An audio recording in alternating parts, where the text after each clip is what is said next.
Assalamualaikum warahmatullahi wabarakatuh. Saya Samsul Fajri Maulana dari Universitas Banten Jaya, Teknik Informatika, akan mempresentasikan algoritma backtracking atau runut balik. Algoritma runut balik mengeksplorasi semua kemungkinan solusi satu persatu. Algoritma runut balik hanya mengeksplorasi pilihan yang mengarah ke solusi, dan yang tidak mengarah ke solusi tidak dipertimbangkan lagi. Pilihan yang tidak mengarah ke solusi akan dipangkas atau cloning. Kemudian ada beberapa properti algoritma runut balik. Solusi persoalan dinyatakan dengan X sama dengan X1, X2, sampai Xn. Kemudian ada fungsi pembangkit TK membangkitkan nilai untuk SK sebagai komponen dari solusi. Jadi setiap mencari solusi, lintasannya akan diupdate menggunakan fungsi pembangkit TK ini. Lalu fungsi pembatas B memiliki anggota X1, X2, sampai Xk. Digunakan untuk menentukan apakah lintasan akan dipangkas atau tidak. B bernilai benar jika X1, X2, sampai Xk mengarah ke solusi sehingga fungsi pembangkit untuk Sk plus 1 akan dilanjutkan, fungsi pembangkit untuk Sk plus 1 akan dilanjutkan.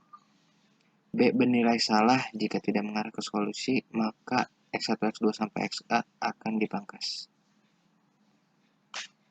Selanjutnya pengorganisasian solusi. Semua kemungkinan solusi berada pada ruang solusi atau solution space. Ruang solusi diatur ke dalam struktur pohon. Tiap simpul pada pohon menyatakan status dari persoalan. Lintasan dari simpul akar ke simpul daun menyatakan kemungkinan solusinya. Seluruh lintasan tersebut akan membentuk ruang solusi, dan pengaturan pohon ruang solusi diacu sebagai pohon ruang status atau state space tree. Kemudian ada pencarian solusi dari algoritma runut balik. Algoritma runut balik ini mirip-mirip dengan DFS, namun algoritma runut balik ini memiliki pembatas. Simpul yang dibangkitkan dinamakan simpul hidup atau live node. Simpul yang sedang dikembangkan dinamakan simpul E atau expand node. Jika lintasan yang dibangun tidak mengarah ke solusi, maka simpul E akan dipangkas dan menjadi simpul mati atau dead node. Pemangkasan simpul menggunakan simpul pembatas atau bounding function. Jika pembentukan lintasan berakhir pada simpul mati, maka akan pencarian dirunut balik ke simpul di atasnya. Lalu lakukan hal yang sama dengan membangkitkan simpul anak yang lain sebagai simpul E yang baru. Pencarian berhenti bila sudah sampai simpul tujuan atau goal node. Misalkan di sini ada gambar yang paling atas ini itu simpul hidup, dia memiliki tetangga simpul E, terus simpul E, dan dikembangkan, simpul E dikembangkan terus dia sampai simpul daun. Nah, jika pada pengembangan pertama sampai simpul daun dia tidak menemukan goalnya, dia akan backtrack ke simpul di atasnya, satu tingkat di atasnya. Kemudian dia simpul ini memiliki tetangga, dia dikembangkan lagi, dan simpul tetangga tidak memiliki goalnya, dia akan backtrack lagi ke simpul di atasnya, terus kemudian backtrack lagi dan dikembangkan lagi ke simpul tetangganya, ternyata tidak memiliki goal juga. Kemudian dia backtrack lagi ke simpul di atasnya dan dikembangkan ke simpul tetangganya lagi. Kemudian dia backtrack lagi karena tidak menemukan goalnya. Kemudian dikembangkan lagi simpul tetangganya terus sampai terakhirnya dia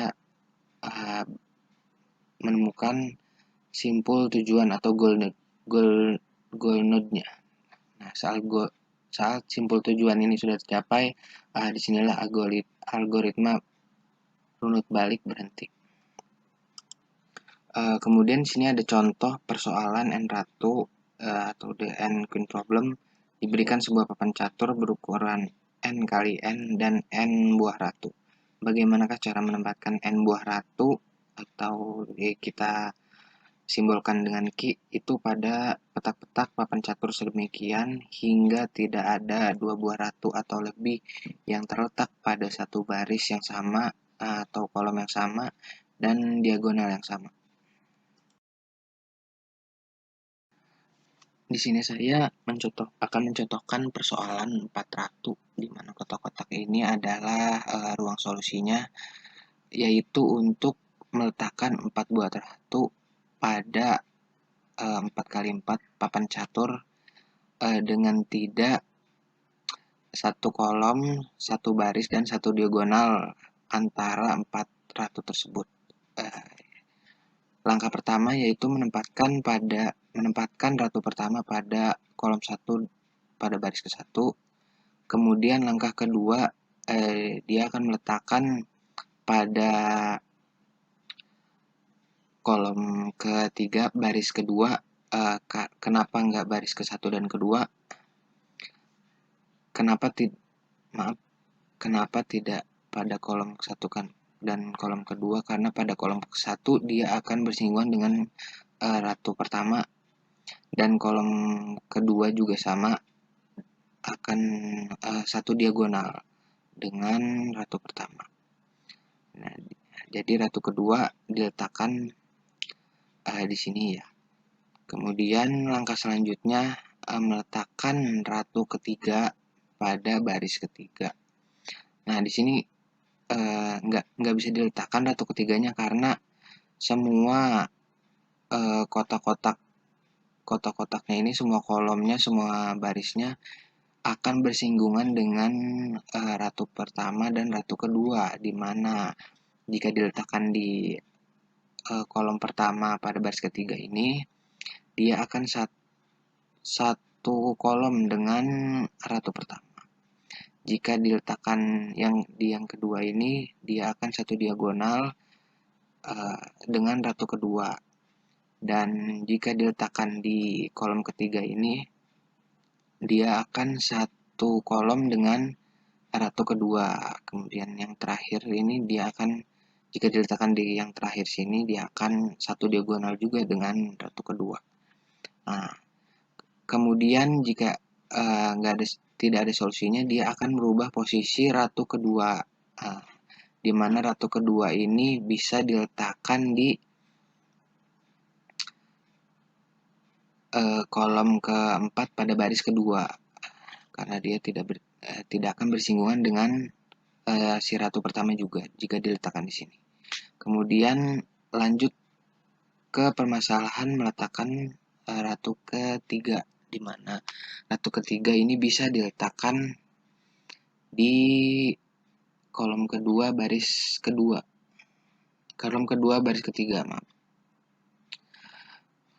Karena jika diletakkan di kolom pertama akan bersinggungan dengan ratu pertama. Kemudian selanjutnya yang E ini dia mengembangkan dengan meletakkan ratu keempat, tapi di sini tidak bisa diletakkan karena semua kotak-kotaknya ini akan satu kolom, satu baris atau satu diagonal dengan ratu-ratu yang sudah diletakkan sebelumnya.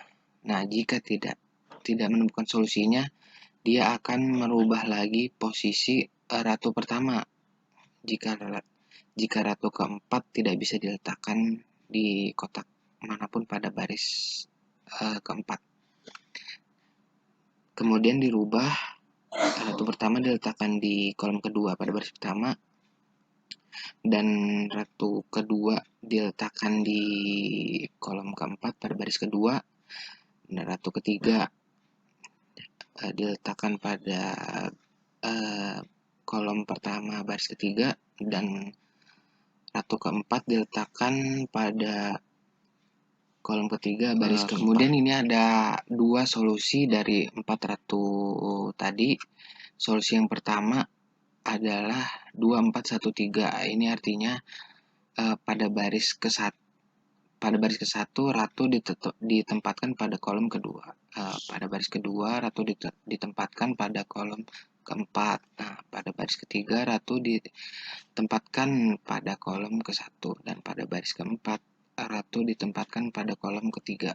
Nah, ini ada contoh gambarnya di mana meletakkan ratu-ratu pada kolom dan baris agar tidak bersinggungan. Nah, bersinggungan di sini yang dimaksud yaitu tidak satu kolom, satu baris, dan satu diagonal dengan ratu-ratu lainnya. Kemudian ada solusi yang kedua yaitu 3142. Ini artinya pada baris ke satu ratu ditempatkan pada kolom ketiga. Nah, ini yang pertama. Kemudian pada baris kedua ratu ditempatkan pada kolom ke satu. Nah, yang ini yang kedua. Kemudian pada baris ketiga ratu ditempatkan pada kolom keempat. Nah, ini yang ketiga ini. Kemudian yang terakhir yaitu pada baris keempat ratu ditempatkan pada kolom kedua. Untuk yang keempat ini. Ini untuk solusi untuk 4 buah ratu. Dan untuk misalkan untuk 8 ratu dan seterusnya itu akan memberikan solusi yang lebih banyak lagi dari solusi 4 ratu ini.